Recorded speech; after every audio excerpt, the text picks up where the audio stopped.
Bom, gente, então, para a gente dar continuidade aqui no que a gente está fazendo, né? A gente tem falado até agora um pouco sobre os problemas relacionados a petróleo, normalmente quais são os problemas que necessitam dos produtos químicos para, então, a gente está falando dos produtos químicos, propriamente dito, né? Dos agentes tensoativos que são utilizados na indústria. Na aula de hoje a gente vai falar um pouco sobre parafinas, qual é o problema relacionado às parafinas e etc. Para depois a gente estar falando, então, onde é que você consegue aplicar cada um dos produtos que são destinados às parafinas, né? Então, quando a gente fala de parafinas para a indústria de petróleo, a gente está colocando tudo dentro aqui de um mesmo pacote, tá? A gente está falando, em geral, de sólidos orgânicos.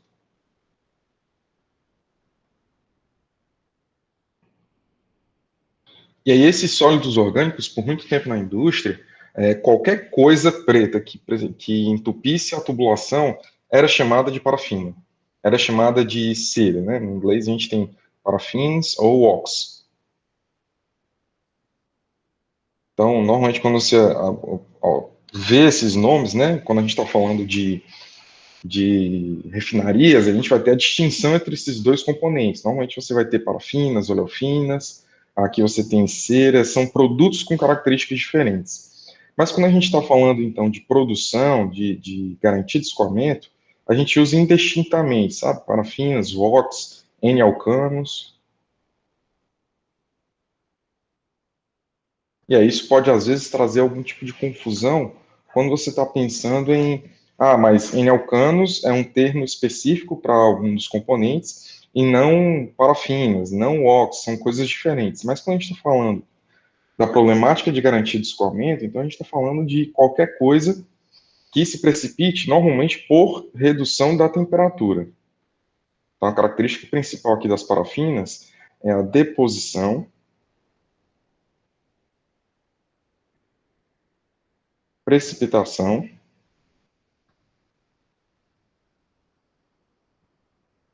ou redução da temperatura. Então, quando você baixa a temperatura de um determinado fluido, você tem, então, esse problema acontecendo, ok? Outros sólidos orgânicos podem também depositar durante a produção, que é o caso dos asfaltenos. Então, no caso dos asfaltenos, a gente vai estar tratando na próxima aula sobre o que são e qual a diferenciação. Durante muito tempo na indústria não foi feita essa diferenciação entre o que era parafina e o que era asfalteno. Hoje a gente já compreende que são fenômenos que ocorrem de maneira distinta, em pontos distintos da produção, por motivos distintos. Normalmente você tem a precipitação dos asfaltenos por alteração da composição, então você tem uma mudança na composição do sistema, e aí você induz a precipitação dos asfaltenos, ou pelo processo natural de depressão, quando você reduz a pressão do fluido que você está produzindo. Então, você pode induzir essa precipitação de asfalteno. Isso é tema da próxima aula. O que a gente está falando hoje é sobre parafinas, e que normalmente eles são sólidos orgânicos, a gente chama ele de parafins, ox ou N-alcanos, de qualquer maneira dessa, e eles ocorrem por redução da temperatura. Então, se a gente está falando do cenário brasileiro de produção de petróleo, então a gente está falando então de uma lâmina de água alta, então normalmente aqui você tem o ponto aqui do início da perfuração, e aí você tem aqui a rocha reservatória com petróleo algum pouco depois. Então aqui a rocha onde você precisa chegar, e você tem aqui uma altura de lâmina de água. O que acontece com essa altura de lâmina de água? Ela impede que os raios solares cheguem até aqui as regiões mais profundas, né? A presença de água, a turbidez da água do mar, faz com que você não tenha tanta luminosidade e a temperatura aqui acaba sendo muito fria, né? De forma que quando você está abaixo de 700 metros de profundidade, você já está numa temperatura de aproximadamente 4 graus Celsius. Então a temperatura fica realmente muito fria nessa região, o que faz com que, quando você está aqui projetando seu tieback, quando você tem aqui o poço aqui, você tem da perfuração para poder você conseguir alcançar o sistema, esse poço foi perfurado errado, né, porque está aqui o reservatório, era para ele estar aqui, mas tudo bem. Então, aqui você tem, então, a presença do seu tieback, né, como ele é um tieback muito longo, ele tem essa catenária aí, essa curva diferenciada, e aqui você tem o seu sistema de produção. O que acontece aqui, então? Se você tem uma zona com a temperatura muito baixa, né, então quanto mais profundo você se encontra, menor é a temperatura também, e o fluido aqui, na verdade, ele começa com uma temperatura mais elevada, né? Então, você está aqui perto da temperatura de reservatório, e aí ele vai chegar até a temperatura de superfície. Então, tem uma faixa aqui de produção, você tem uma região aqui do mar, em que você está com uma temperatura do fluido, em que ele está mais frio do que ele devia. Então, nessa faixa aqui, você se encontra numa temperatura. Você já deu tempo da temperatura do reservatório, da temperatura do fluido sendo produzido, sair da temperatura do reservatório e começar a chegar dentro de uma faixa aqui em que você pode ter a ocorrência desses problemas. Então, quais são as temperaturas de interesse quando a gente está falando de parafinas, né? A gente pode estar falando aqui de Watt e de WDT.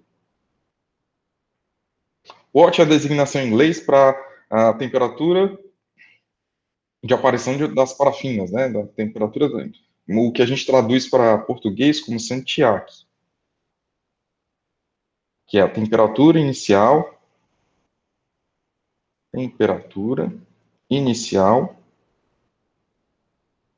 de aparecimento de cristais.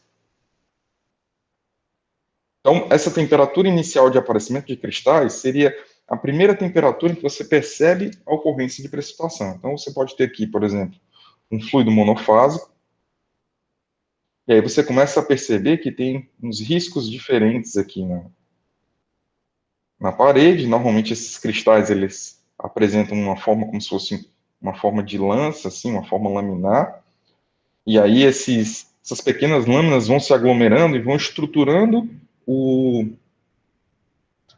líquido, de forma que você possa até ter mudança reológica. Então, você tem a alteração aqui da formação desse particulado, e esse particulado sendo empacotado, isso pode trazer alteração reológica até o ponto de você gelificar o óleo. E aí, o que é gelificar? É mudar qual é a tensão cisalhante necessária inicial para que você comece a escoar esse fluido. Então, uma das principais consequências é que isso pode formar um bloqueio na linha de produção.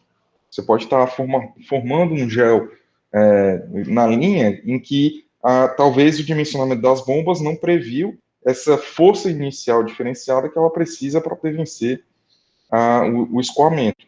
Então, por isso que parafina é um problema de garantia de escoamento, tá? Isso daqui é o Watt, então seria a temperatura em que inicia esse processo. O Watt não é uma medida termodinâmica, então a medida termodinâmica ela é dada pela WDT, que é a temperatura de desaparecimento dos cristais de parafina, né? Então, quando a gente está falando aqui de temperatura de desaparecimento, a gente está falando, então, do ponto contrário. Quando você vai aquecendo,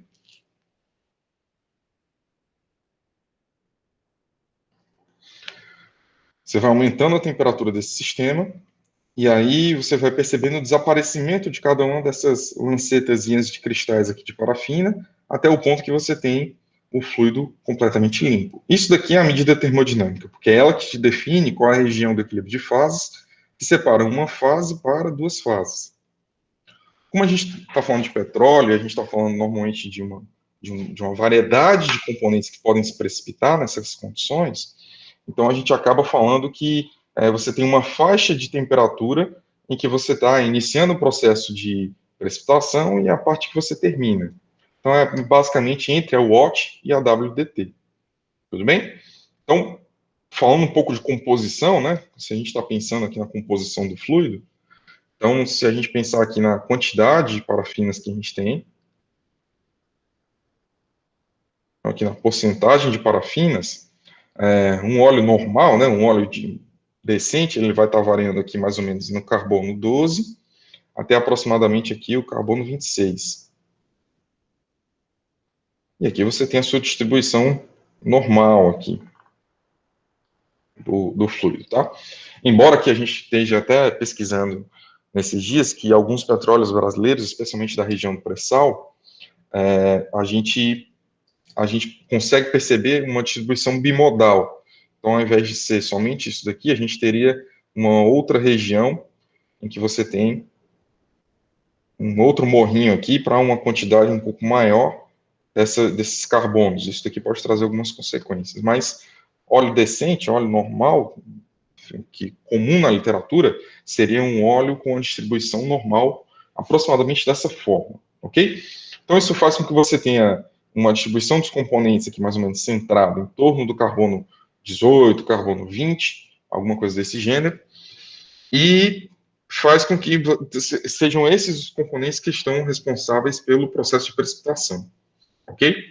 Então, isso é parafina, esses são os dois dados importantes de WDT e Watt, e são é isso que pode causar os diversos problemas. Então, alguns exemplos de problemas, alguns eu já até comentei, mas eu queria escrever aqui para deixar bem registrado. Então, a gente pode ter a deposição nas linhas de produção.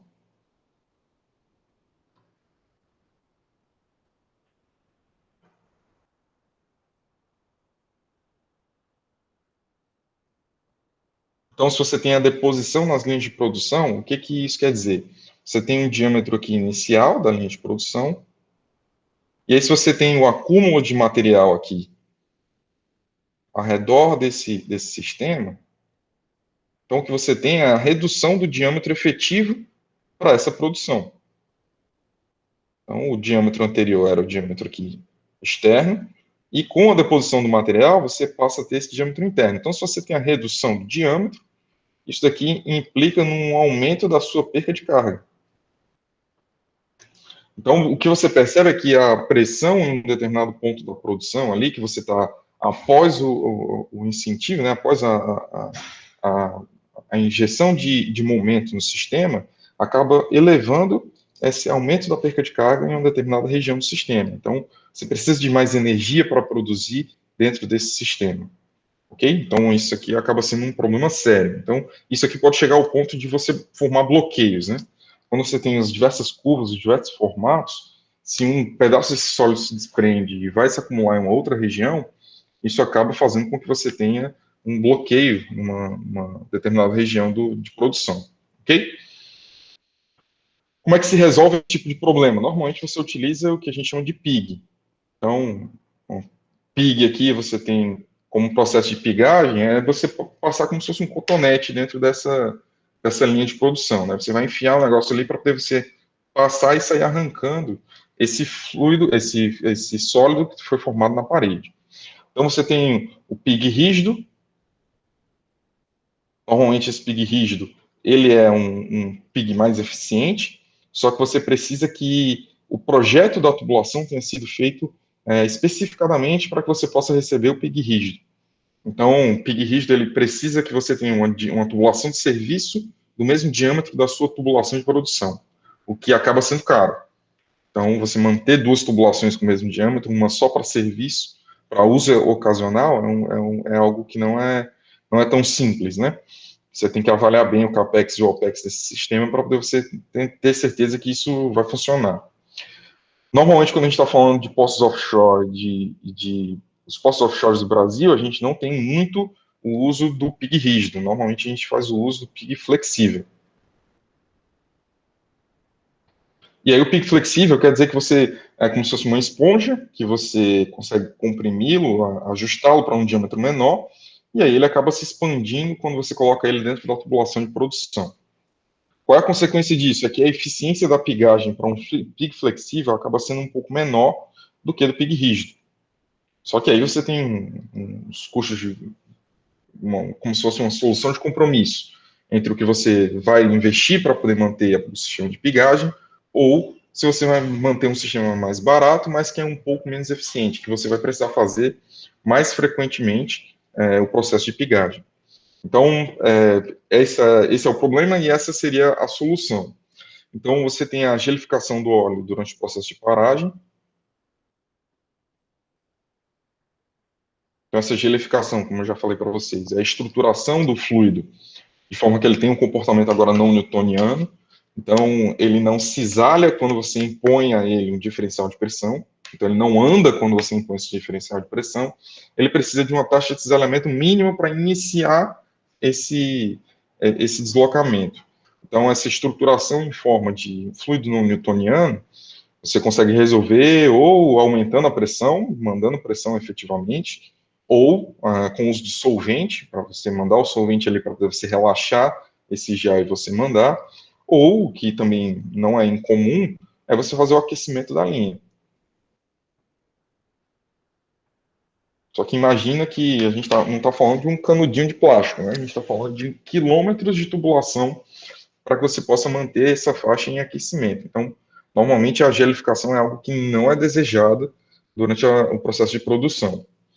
Então, como consequência desses sistemas, você acaba tendo altas pressões de partida do sistema, o que faz com que você tenha um fluido com maior viscosidade,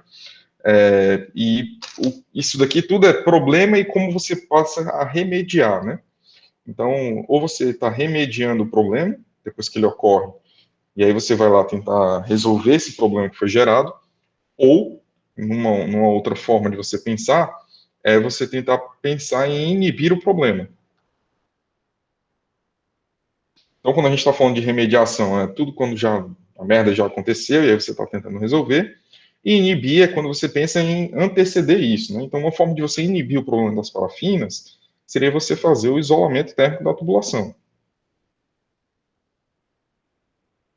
Então, o que consiste em você fazer o isolamento térmico? É você criar aqui uma capa aqui ao redor desse sistema de forma que ele se mantenha numa temperatura maior do que a WDT, maior do que a Watt, por exemplo. E aí você consegue, então, chegar, se você mantém isso acima da Watt, até o ponto que você está aqui chegando na temperatura de separação, isso faz com que você não tenha a ocorrência da precipitação durante esse sistema. Então, se você está ali em cima da Watt, você não tem problema quanto à ocorrência de parafinas. Uma outra forma é você adicionar os inibidores.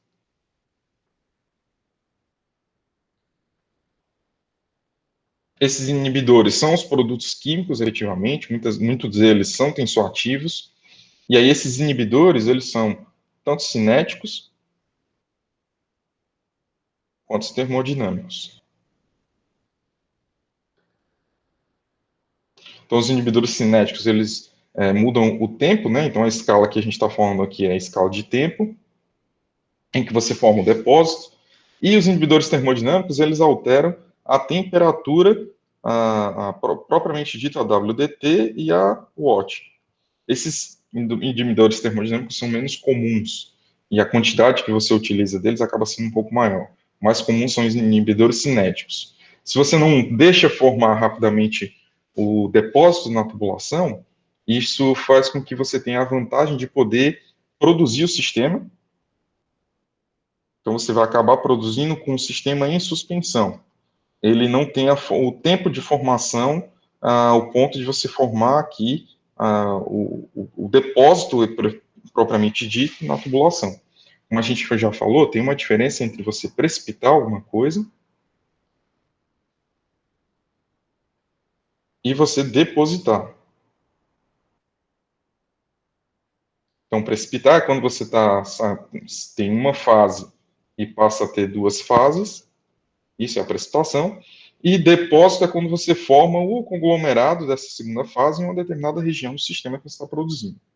Ok? Então, a gente já falou aqui de remediar e inibir, dos problemas aqui que requerem a remediação e os problemas de inibição.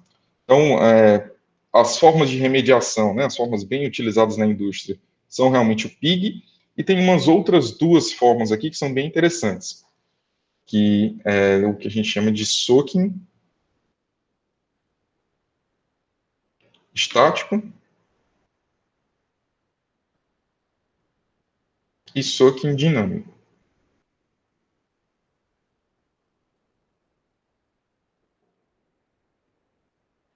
Então, quando a gente está falando do soaking estático, é quando você coloca, Por exemplo, você para a produção em um determinado momento, e aí você, dentro dessa linha aqui de produção que você tem o depósito,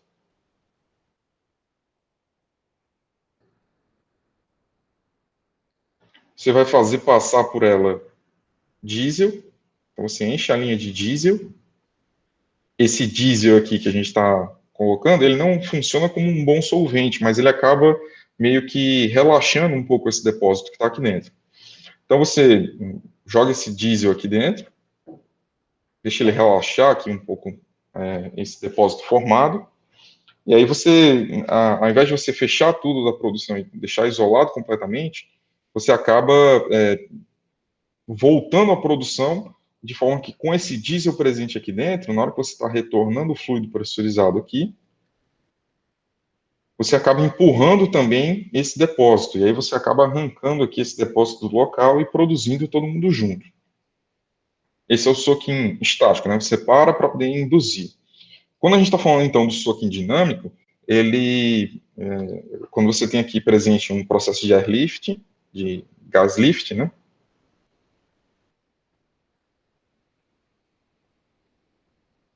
Então, você fecha a válvula de choque, mas você não desliga o ar lift, então você acaba formando um bolsão de gás.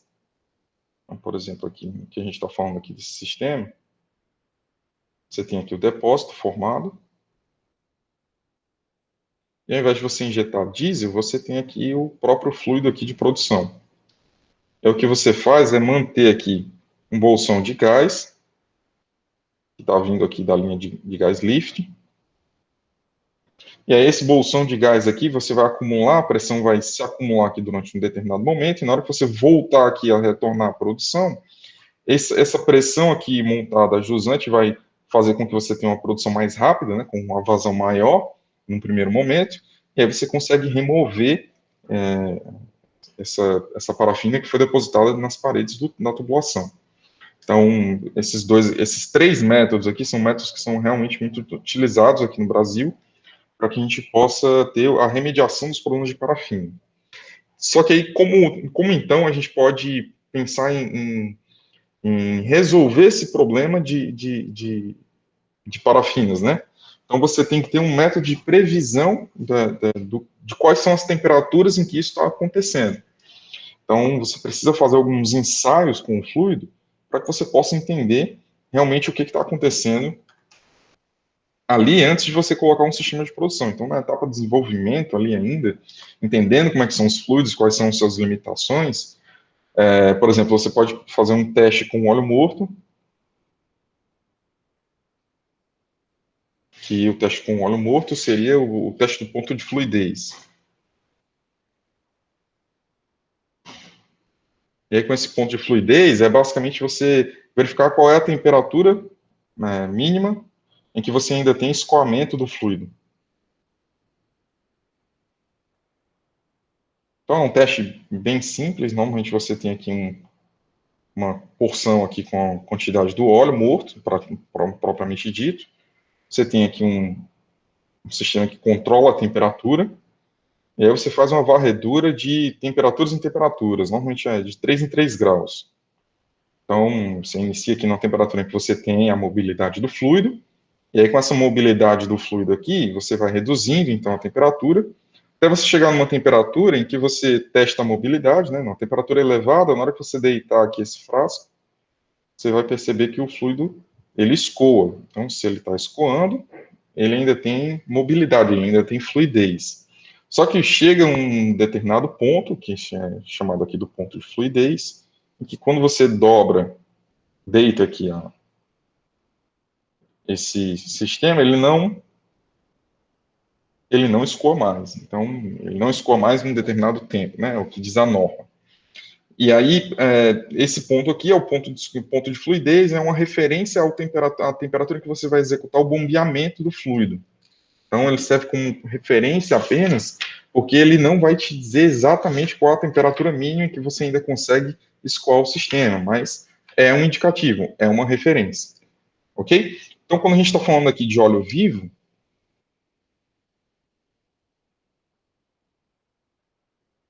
Aí a gente já adiciona aqui outras informações, né?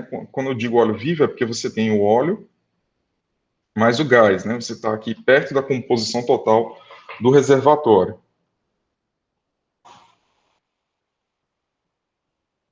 ok? Então, aqui, se a gente está falando então desse ensaio de óleo vivo, você pode fazer uma microscopia em alta pressão. Então a gente chama aqui de HPM, é você conseguir visualizar o fluido de maneira microscópica em alta pressão. Então, normalmente a gente faz isso na célula PVT. Então, você tem aqui um ponto, aqui, um microscópio, em que você consegue alimentar com o conteúdo que está vindo aqui de uma célula PVT.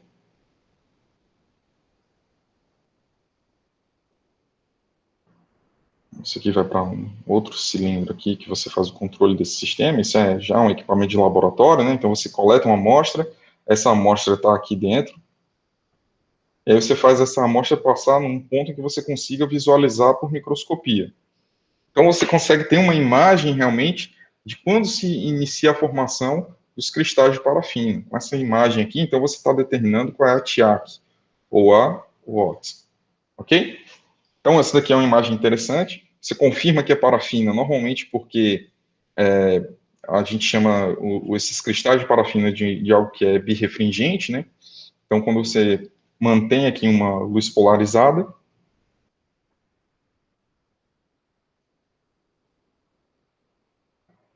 se você não tivesse nenhum material birrefringente aqui, você não veria nada se você tivesse um outro filtro, né?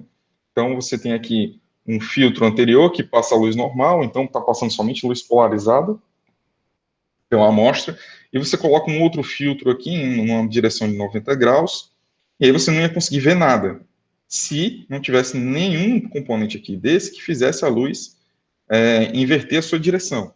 Então, uma vez que tenha, você consegue perceber, e acaba você vendo um pouco dos cristais das parafinas. Então, aqui você confirma que seria uma parafina, né, nesse tipo de ensaio. Uma outra forma é você executar uma filtração. Filtração em alta pressão. Então, você acaba coletando um pouco desse fluido aqui, passando ele dentro de um elemento filtrante. Aí esse elemento filtrante aqui retém o que é sólido e deixa passar o que é líquido. Então, isso daqui você consegue fazer alguma análise química para confirmar que é parafina, ou quantificar, de certa maneira, o que você consegue reter aqui dentro em relação ao que você tinha de total de parafinas do fluido. E aí você tem a construção das curvas, e quem já mexeu em algum tipo de simulador já deve ter tido a curiosidade de fazer esse tipo de curva, que seria a porcentagem de parafinas precipitadas em função da temperatura. E aí, normalmente você vai ter uma temperatura aqui em que você inicia essa precipitação, e aí você tem o crescimento aqui da curva com a redução da temperatura. À medida que você reduz a temperatura, você tem um aumento da quantidade precipitada. Ok? Você tem alguma pergunta até agora? Estou falando aqui da problemática, estou falando também de alguns ensaios que você pode fazer para você identificar a ocorrência desses problemas. Só que o que importa realmente é vocês terem uma noção para conseguir prever esse problema de parafinas. Você consegue fazer essa previsão através do uso de modelos computacionais. Então, algumas filosofias dos modelos é o que eu queria passar aqui para vocês. Então, seriam principalmente os modelos difusivos. Então, quando a gente está falando aqui de modelos de difusão,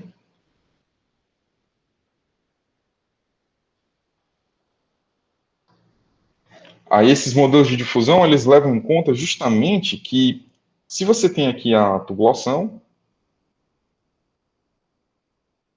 e aí você tem um fluido que está chegando numa temperatura, tá, a gente sabe que a gente tem aqui uma temperatura que é a aparição de cristal de parafina, e aí você tem uma outra temperatura que é a de desaparição, né, a temperatura que some isso tudo.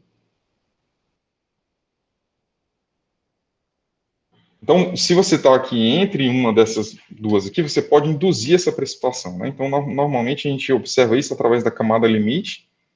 Se a gente tem aqui a camada limite laminar, e a gente tem aqui que nessa região, só para estruturar melhor, né? Se a gente tem aqui o eixo dessa tubulação cilíndrica, né? Se daqui para cá a gente está falando do raio R da tubulação, a gente está falando, então, de um processo que você só vai ter deposição de parafinas se a temperatura aqui externa ela for menor do que a temperatura da TIAC.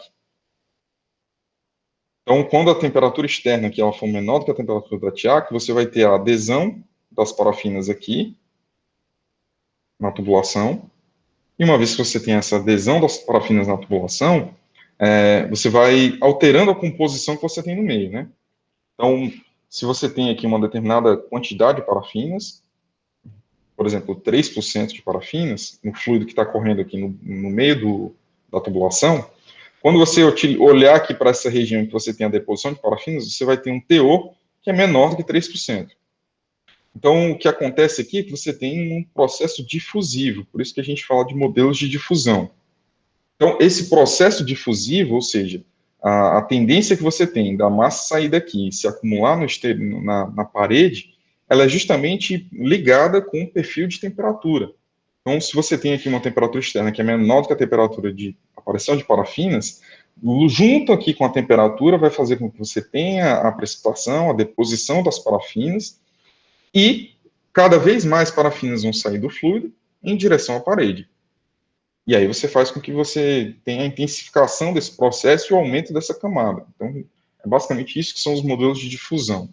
Tem uma equaçãozinha que ajuda a gente a entender isso, que é dm/dt, que ela é igual a menos ρ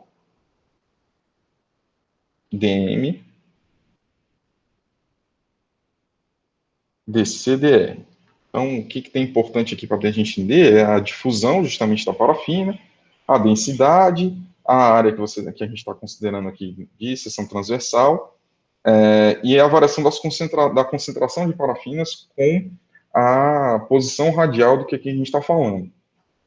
Então, a gente pode converter esse dc/dr aqui para uma outra coisa que a gente consiga medir mais facilmente, menos R, dm é a área da deposição. Ao invés de falar de dc/dr, a gente vai falar dc/dt, que multiplica dT/dr. Isso daqui é a variação da concentração com a posição radial. É um negócio que é meio complicado de fazer medida, ok? Eu não tenho como sair medindo em cada posição do raio qual é a concentração de parafinas que tem ali. Mas uma coisa que eu consigo medir mais facilmente é a variação da concentração de parafinas com a temperatura, é justamente esse gráfico. Então, a porcentagem de parafina precipitada em relação à temperatura. E uma outra coisa que também é tranquilo de medir é a temperatura em relação ao raio. Então, eu consigo fazer o cálculo aqui da transferência de calor para poder você ter o perfil de temperatura aqui dentro. Normalmente, os perfis de temperatura, a gente considera algo que é mais ou menos assim, né? Então, você tem aqui a temperatura na parede, e aqui você tem a temperatura no centro, né? No ponto de R igual a zero. Então, você tem aqui mais ou menos o perfil de temperatura. Vocês já devem ter feito isso aí, alguma coisa com o professor Samuel, já devem ter sobrevivido a ele aí a fazer essas contas. Então, se você tem esses dois perfis aqui, você consegue mais ou menos antever ali qual é a taxa de deposição que você possa ter em função do tempo. Ok? Então, é basicamente nisso que são baseados os modelos de difusão. Óbvio que existem outros modelos mais rigorosos, né? Fiz ainda não. Ok. Mas vai dar certo, vai dar certo. Esse aqui é o conceito geral dos modelos de difusão, mas o que a gente está falando aqui, a gente pode também adicionar aqui o modelo de Tulsa. O modelo da Universidade de Tulsa foi uma das primeiras universidades a estudar o problema de garantia de escoamento, a verificar a deposição em tubulações. Esse modelo aqui é de 99, mas ainda assim é uma das referências que você tem na indústria.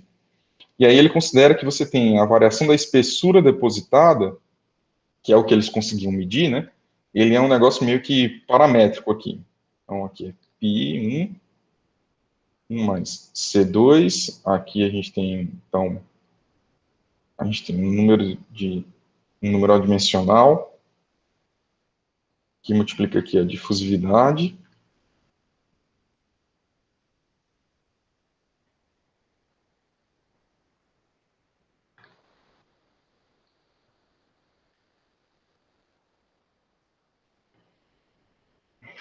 esse π aqui igual a 1, ele é também um fator aqui dividido pelo Reynolds.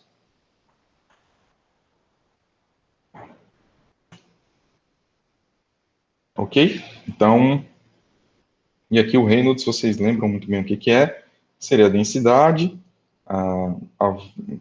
uma medida de diâmetro, né, que seria basicamente aqui uma medida de velocidade aqui do sistema, né, ρ VD sobre μ.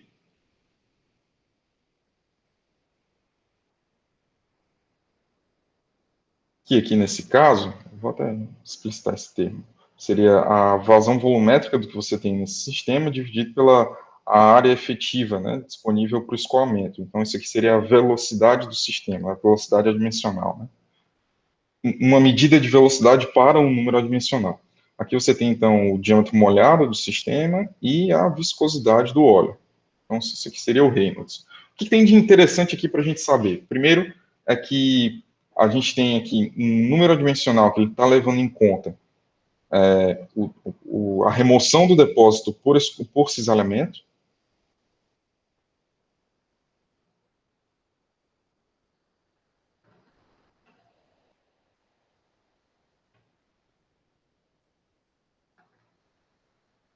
E aqui do outro lado, você tem uma deposição por difusão molecular.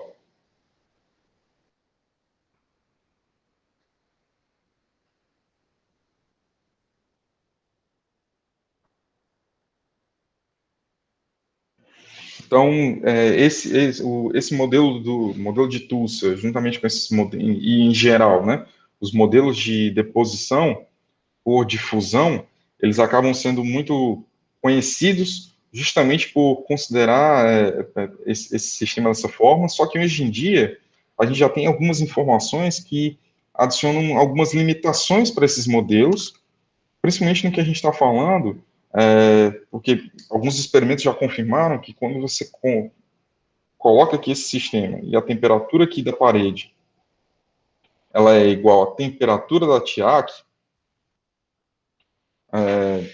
o que, que isso quer dizer? Né? Acima, toda a temperatura aqui que está para dentro do sistema está acima da TIAC. Então, se esse aqui é o perfil de temperatura, essa temperatura aqui, a menor temperatura aqui, é justamente a TIAC. Então, a partir daqui para cima, você está numa temperatura maior do que a TIAC e não justificaria o aparecimento de parafinas aqui no meio do fluido. E mesmo assim, você tem uma crescente deposição desse sistema. Então, explicar por que isso está ocorrendo ainda é um foco de estudo, para que você possa corretamente prevenir e prever esses sistemas. Do ponto de vista prático, como é que a gente consegue observar? A gente falou aqui de teoria, de toda essa parte mais acadêmica, digamos assim, mas a gente tem algumas informações que são interessantes do ponto de vista prático. Como é que você consegue observar a deposição de parafinas com as informações que você tem em campo, né? Então, a observação é, como a gente já estava falando, justamente do aumento do diferencial de pressão quando você está analisando a produção. Então, de tempo em tempo, você acaba tendo um gráfico como esse,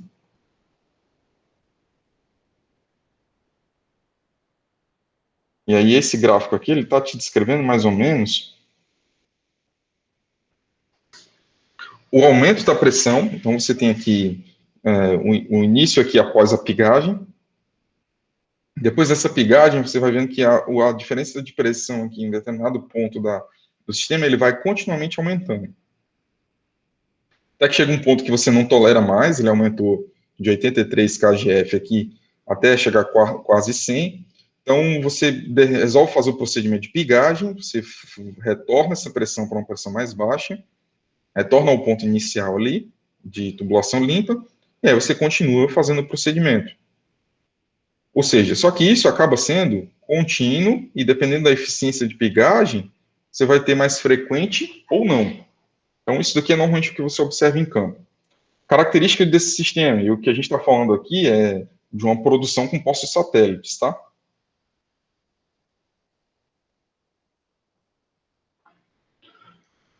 Uma forma de você entender também qual é a limitação que é imposta devido à presença de parafinas num determinado sistema é você observar que o tieback, né, o quão longo você consegue manter uma tubulação para poder você alimentar um sistema só de elevação, de produção do petróleo, você acaba reduzindo qual é a distância que você consegue alcançar diferentes poços para um mesmo sistema de produção lá na superfície.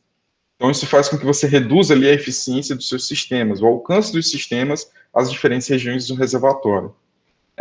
Então, isso daqui é quando você está tendo esse tipo de produção multifásica, a derivada segunda desse aumento da pressão aqui acaba sendo positivo. Então, você tem um aumento que é um aumento descontrolado, progressivo. Uma outra forma de você observar isso é quando você está fazendo transferência de fluido monofásico. Então, quando você está fazendo uma transferência de fluido para um navio, por exemplo, ou entre navios, ou quando você está no porto e está fazendo a transferência para a refinaria. Então, quando você está numa região fria e que você tem ali a possibilidade dessa ocorrência com a temperatura que você tem como a temperatura que você tem como uma temperatura referente do ambiente, isso faz com que você também tenha essa indução à precipitação de parafinas. Essa mudança de parafinas, ela tem uma diferençazinha que a derivada segunda dela é negativa, né? Então ela vai aumentando, mas ela chega a um ponto de saturação, né? Então ela não tem o crescimento como o crescimento anterior.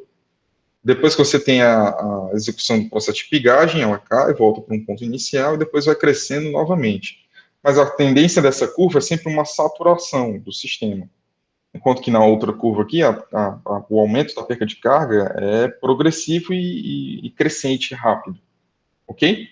Então, isso aqui seria o que você veria no sistema e, por exemplo, com a atuação da pigagem, você observa esse procedimento. Quando você consegue fazer os outros sistemas, né, o soaking dinâmico ou estático, é algo parecido também. Só que aqui, ao invés de ter essa curva bonitinha aqui, devido ao processo de pigagem, né, aqui a gente está falando de dias, isso acaba fazendo com que você tenha esse tipo de gráfico como sendo o resultado principal. Tranquilo? Então, quando a gente está falando, então, que os modelos são insuficientes, é porque se você utilizar os modelos de Tulsa, de difusão molecular em geral, para petróleos brasileiros exatamente, propriamente dito, é que a gente está tentando utilizar, por exemplo, a reprodução da vazão, ou seja, qual a vazão estimada para aquele diâmetro ali, mantida uma perca de carga determinada. Você está falando aqui que você precisa de 207 dias para poder você fazer o procedimento de pigagem, por exemplo. Só que o que se observa, 207 semanas.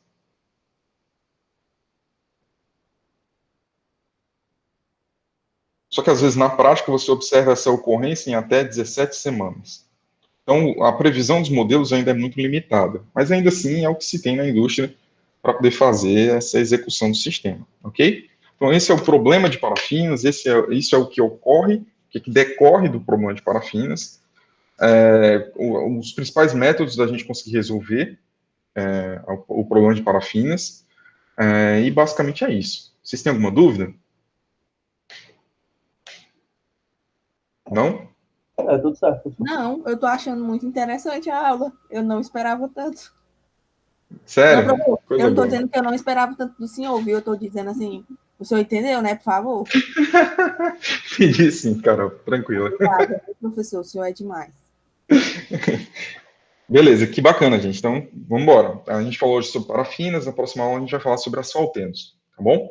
E aí a gente vai chegando aí no ponto que a gente precisa para a gente começar a falar dos produtos químicos efetivamente e das características de surfactantes. Beleza, gente? Então, vou subir a aula aí, qualquer dúvida eu estou à disposição de vocês. Valeu. Professor. Bom dia. Obrigado. Boa Valeu, semana, bom do dia. professor. Vocês Valeu, também. A todo mundo também. Valeu. Até mais.